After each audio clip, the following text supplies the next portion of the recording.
పార్వతీపురం మన్యం జిల్లా గరుగుబిల్లి మండలంలో అడ్డాప్శిల గ్రామంలో కొండగృహల్లో వెలిసినటువంటి కాశీ విశ్వేశ్వర ఆలయం అతి పురాతనమైనది. ఈ ఆలయంలో స్వయంభూగా వెలిసినటువంటి శివలింగం సుమారు 450 ఏళ్ల చరిత్ర కలిగి ఉన్నదని ఆలయ ప్రధాన అర్చకులు లోకల్ 18కు తెలియజేశారు.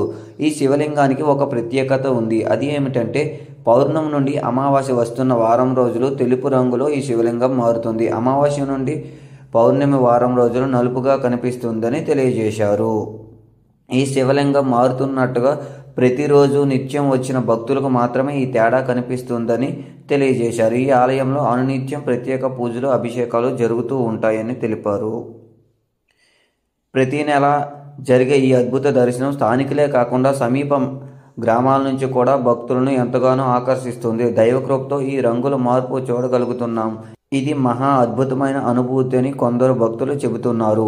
ఈ శివలింగం రంగులు మారడం వెనుక శాస్త్రీయ కారణం ఏమిటనే విషయంపై పరిశోధనలు జరగకపోయినా భక్తుల విశ్వాసం మాత్రం రోజు రోజుకు ఎక్కువవుతుంది. ఈ ఆలయంలో ప్రతిరోజు ప్రత్యేక పూజలు, అభిషేకాలు నిర్వహిస్తున్నారు. ఉదయం నుంచి సాయంత్రం వరకు భక్తుల తాకిడి ఎక్కువగా ఉంటుంది. ముఖ్యంగా సోమవారాలు, శివరాత్రి, కార్తీక మాసం సమయంలో ఈ ఆలయంలో భక్తులతో కిక్కిరిసిపోతుందని తెలియజేశారు. ఇది సుమారు 450 సంవత్సరాల నుండి కూడాను ఇది పౌర్ణమి రోజు నుండి అమావాస్య వస్తున్నప్పుడు వారం రోజులకి తెలుపుగా కనిపిస్తుంది. అదే అమావాస్య నుండి అమావాస్య పోయే వారం రోజులకి కూడాను బ్లాక్ కలర్లో ఉంటుంది అనమాట ఈ లింగాన్ని.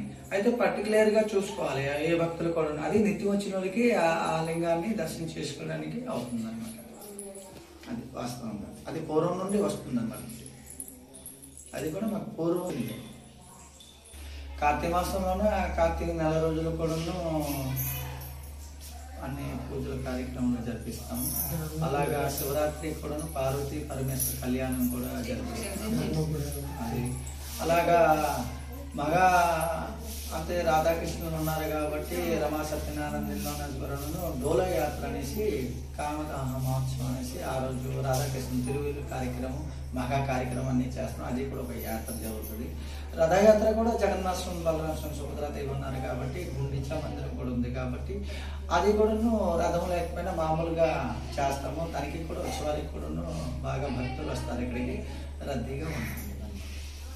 ఇది సుమారు 1550లో అనేసి మా పూర్వీకులు చెప్పారు.